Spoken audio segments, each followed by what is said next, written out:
35 ವರ್ಷಗಳ ಹಿಂದೆ ಮೃತಪಟ್ಟ 2 ಗಂಡು ಹಾಗೂ 2 ಹೆಣ್ಣು ಮಕ್ಕಳಿಗೆ ಮದುವೆ ಕಾರ್ಯಕ್ರಮವು ಬೆಳ್ತಂಗಡಿಯ ಬೇಳೂರಿನಲ್ಲಿ ನಡೆಯಿತು. ದಕ್ಷಿಣ ಕನ್ನಡ ಜಿಲ್ಲೆಯ ಬೆಳ್ತಂಗಡಿ ತಾಲೂಕಿನ ವೇಣೂರು ಬರ್ಕಚೆ ದುರ್ಗಾ ಪರಮೇಶ್ವರಿ ಮತ್ತು ನವಕುಳಿಗ ಕ್ಷೇತ್ರದಲ್ಲಿ ಧರ್ಮದರ್ಶಿ ರಮೇಶ್ ಅವರ ಪೌರೋಹಿತ್ಯದಲ್ಲಿ ನಡೆದ ಪ್ರೇತಗಳ ಮದುವೆಗೆ ಸುಮಾರು 100ಕ್ಕೂ ಹೆಚ್ಚು ಮಂದಿ ಸಾಕ್ಷಿಗಳಾಗಿದ್ದರು. ಬೆಳ್ತಂಗಡಿ ತಾಲೂಕಿನ ಶಾರದಾ ಎಂಬ ವಧುವಿನ ಕುಟುಂಬ ಹಾಗೂ ಬಂಟ್ವಾಳ ತಾಲೂಕಿನ ಕಲ್ಲಡ್ಕದ ಸದಾಶಿವ ಎಂಬ ವರನ ಕುಟುಂಬದ ನಡುವೆ ಮದುವೆ ಸಂಬಂಧ ಏರ್ಪಟ್ಟಿದ್ದ. ಇನ್ನೊಂದು ಜಾರಗುಡ್ಡೆ ಕೆಲ್ಲಪುತ್ತಿಗೆಯ ಯಾದವ ನಡುವೆ ಬಂಟ್ವಾಳ ತಾಲೂಕಿನ ನಯನಾಡ್ನ ಯಶೋಧ ಮದುವೆಯ ಸಂಬಂಧ ನಡೆಯಿತು. ತುಳುನಾಡಿನಲ್ಲಿ ಆಟಿ ಮಾಸದಲ್ಲಿ ನಡೆಯೋ ಈ ಪ್ರೇತಗಳ ಮದುವೆ ವಿಚಿತ್ರ ಅನಿಸಿದ್ರೂ ಬಹಳಷ್ಟು ವರ್ಷದಿಂದ ನಡೆದುಕೊಂಡು ಬಂದಿದೆ. ಮೃತರ ಆತ್ಮಕ್ಕೆ ಸದ್ಗತಿ ಸಿಕ್ಕಿರದೇ ಇದ್ರೆ ಕುಟುಂಬದಲ್ಲಿ ಕಾಣಿಸುವ ಸಮಸ್ಯೆಗಳಿಗೆ ಜ್ಯೋತಿಷ್ಯದಲ್ಲಿ ಕಂಡುಬರುವ ಪರಿಹಾರವಾಗಿ ಈ ರೀತಿಯ ಮದುವೆಗಳು ನಡೆಯುತ್ತವೆ. ಈ ಪ್ರೇತಾತ್ಮಗಳ ಮದುವೆ ತುಳು ಸಂಪ್ರದಾಯದ ಕಟ್ಟುಪಾಡುಗಳಂತೆ ನಡೆಯುವುದು ವಿಶೇಷ.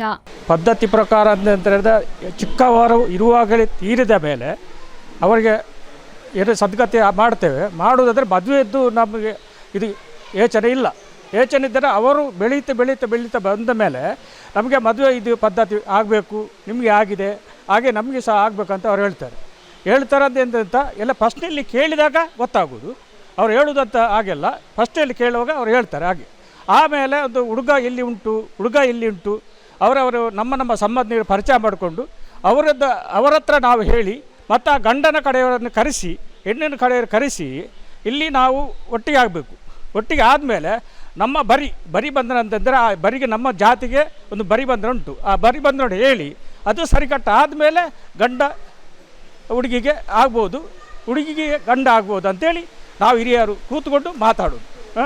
ಆಮೇಲೆ ಒಂದು ಪುರೋಹಿತರ ಕೇಳಿ ಇಂಥದ್ದು ದಿವಸದಲ್ಲಿ ಮಾಡ್ಬೋದು ಅಂತೇಳಿ ಅವ್ರ ಹತ್ರ ಕೇಳ್ತೇವೆ. ಅವರು ನಮಗೆ ಆಗ್ತದೆ ಇಲ್ವೋ ಅಂತೇಳಿ ಅವರು ಏನು ಒಂದು ಅಕ್ಕಿಯಲ್ಲಿ ನೋಡ್ತಾರೆ. ಅವರು ನೋಡಿ ಆಗ್ಬೋದು ಅಂತ ಹೇಳಿದ ಮೇಲೆ ನಾವು ಅದನ್ನು ಕೆಲಸವನ್ನು ಮುಂದುವರಿಸ್ತೇವೆ.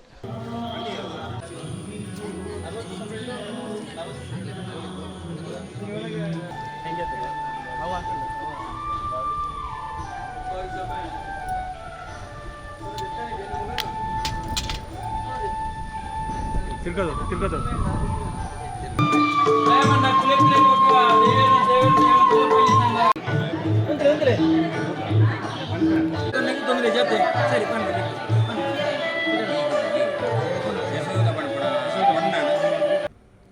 Bureau report ವಿ4 news Belthangady.